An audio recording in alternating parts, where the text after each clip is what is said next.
विराट कोहली के विराट रूप देखकर थर थर कांपने लगा लंका। भूखे शेर की तरह टूट पड़ा कोहली तो बॉल देना भी भूल गया बॉलर। गुवाहाटी के मैदान पर ऐसा किया शुरुआत कि विकेट लेने के लिए तरस गया। आज नया साल में किया शतक से शुरुआत, कोहली भूखे शेर की तरह करने लगा वार।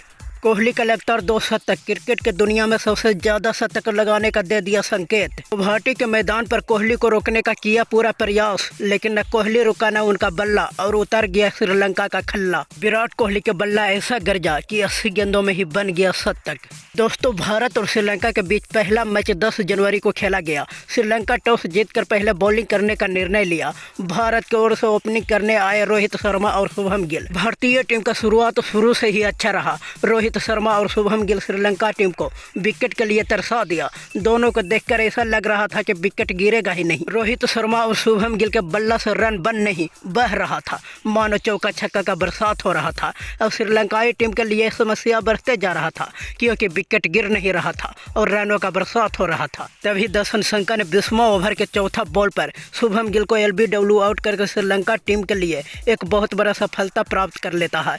इस समय भारत का स्कोर 20 ओवर में एक विकेट पर 150 रन लगभग बन जाता है। शुभम गिल अपना शानदार पारी खेलते हुए 70 रन बना देते हैं, जिसमें 11 कमाल का चौका मारते हैं। शुभम गिल के आउट होने के बाद अब रोहित शर्मा के साथ देने आते हैं किंग कोहली, और कोहली भी श्रीलंकाई बॉलर को इस तरह से धोना शुरू कर दिया कि किसी को समझ में नहीं आ रहा था कि करे तो क्या करे। कोहली ने अपना पैर जमा ही लिया था कि रोहित शर्मा ने अपना विकेट खो बैठा, लेकिन रोहित शर्मा ने अपनी कप्तानी पारी खेलते हुए 83 रन बनाए, जिसमें 9 चौका और 3 कमाल का छक्का मारा। रोहित शर्मा और शुभम गिल तो अपनी शतकीय पारी से चूक गए, लेकिन विराट कोहली इस तरह से खेलना शुरू किया कि सभी श्रीलंका बॉलर को विकेट लेने के लिए तरसना पड़ गया। रोहित शर्मा के आउट होने के बाद अब विराट कोहली को साथ देने आते हैं श्रेयस अय्यर, और श्रेयस अय्यर भी आने के साथ ही श्रीलंकाई बॉलर पर टूट पड़ते हैं। लेकिन श्रेयस अय्यर का तूफानी भी ज्यादा देर तक नहीं रह पाया और 28 रनों के पारी खेलते हुए 3 चौका और 1 कमाल का छक्का मारा। अब श्रेयस अय्यर को आउट होने के बाद विराट कोहली को साथ देने आते हैं KL राहुल, और KL राहुल भी तूफानी पारी खेलना शुरू कर देते हैं। आज श्रीलंकाई टीमों को कुछ समझ में नहीं आ रहा था, क्योंकि जो भी बैट्समैन आ रहा था चौका छक्का का बरसात कर रहा था। KL राहुल अपनी छोटी सी तूफानी पारी में 29 गेंदों में 39 रन बना देते हैं, जिसमें 4 चौका और 1 कमाल का छक्का लगा। लेकिन विराट कोहली अभी तक श्रीलंकाई बॉलरों को खूब धुनाई कर रहे होते हैं। विराट कोहली अपनी तूफानी पारी खेलते हुए 113 रन बनाते हैं, जिसमें 12 चौका और 1 कमाल के गगनचुंबी छक्का मारते हैं, और भारत का स्कोर 7 विकेट पर 173 रन बना देते हैं, जो एक बहुत बड़ा स्कोर भारतीय टीम के लिए बन जाता है। और श्रीलंकाई टीमों के लिए यह लक्ष्य पाना नामुमकिन हो जाता है, लेकिन श्रीलंकाई बैट्समैन भी हार नहीं मानता। 174 रनों का पीछा करने के लिए श्रीलंकाई टीमों का ओपनर ओपनिंग करने आते हैं और एक अच्छा शुरुआत करना चाहते हैं, लेकिन चौथा ओवर के 5वां बॉल पर अविस्का फर्नांडो मोहम्मद सिराज का शिकार बन जाता है और श्रीलंका का पहला विकेट 19 रन पर गिर जाता है, और श्रीलंकाई टीम का एक बहुत बड़ा झटका लगता है।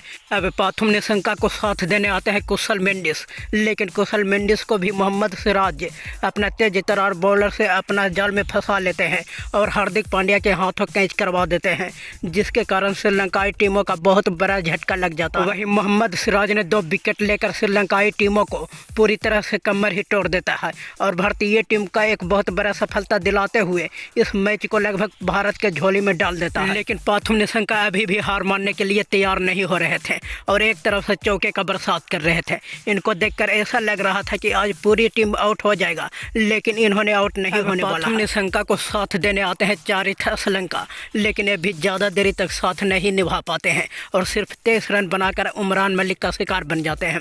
इस समय श्रीलंका का स्कोर 14 ओवर में 3 विकेट पर 64 रन ही बन पाता है। अब श्रीलंकाई टीम का समस्या बढ़ते जा रहा था, क्योंकि रन बन नहीं रहा था और विकेट भी एक के बाद एक गिरता जा रहा था। लेकिन पाथुम निशंका अभी भी हार मानने के लिए तैयार नहीं था और एक ओर से अपनी टीम को विकेट गिरने से बचा रहा था और साथ में रन भी बना रहा था। अब पाथुम निशंका को साथ देने आते हैं धनंजय डी सिल्वा, और इन्होंने आते ही अपना पैर जमा लेते हैं और इसके बाद दोनों मिलकर भारतीय बॉलर को धुनाई करना शुरू कर दिया। लेकिन लक्ष्य इतना बड़ा था कि पहुंचना बहुत मुश्किल हो रहा था। तभी रन गति को बढ़ाने के चक्कर में धनंजय डी सिल्वा अपना विकेट खो देता है, लेकिन अपनी तूफानी पारी खेलते हुए 47 रन बना देते हैं, जिसमें 9 कमाल का चौका मारते हैं। इस समय श्रीलंका का स्कोर 25 ओवर में 4 विकेट पर 136 रन बन जाता है, लेकिन पाथुम निशंका अभी भी हार मानने के लिए तैयार नहीं होता है और भारतीय बॉलर को डट कर सामना करता रहता है, लेकिन उम्मीद धीरे धीरे खत्म होता जा रहा है। पाथुम निशंका को साथ देने आते हैं दासुन असंका और इन्होंने आते ही चौका छक्का का बरसात कर देता है। इन्होंने इस प्रकार से भारतीय बॉलर पर टूट पड़ता है जैसे भूखा शेर कई दिनों का भूख मिटाने के लिए मासूम जंगली जानवर को अपना शिकार बना लेता है। अब पाथुम निशंका को साथ पूरी तरह से शंका निभा रहे होते हैं, तभी पाथुम निशंका अपना शानदार पारी खेलते हुए 72 रनों पर आउट हो जाते हैं। इसके बाद दासुन शंका अपनी तूफानी पारी खेलते हुए 108 रन बनाते हैं, जिसमें 12 चौका और 3 कमाल का छक्का मारते हैं और इसके साथ ही श्रीलंका का स्कोर 8 विकेट पर 106 रन बना देते हैं। फिर भी श्रीलंकाई टीम लगभग 70 रनों से हार जाता है और भारतीय टीम इस मैच को बहुत ही आसानी से जीत हासिल कर लेता है। लेकिन भारतीय बॉलर भी बेहतरीन प्रदर्शन करते हुए पावर प्ले में ही श्रीलंकाई टीम को 2 विकेट लेकर श्रीलंकाई टीम को लगभग कमर ही तोड़ दिया। आगे का सफर करने में बहुत ही कठिनाई करना पड़ा और भारतीय टीम लगभग 70 रनों से जीत हासिल कर लिया।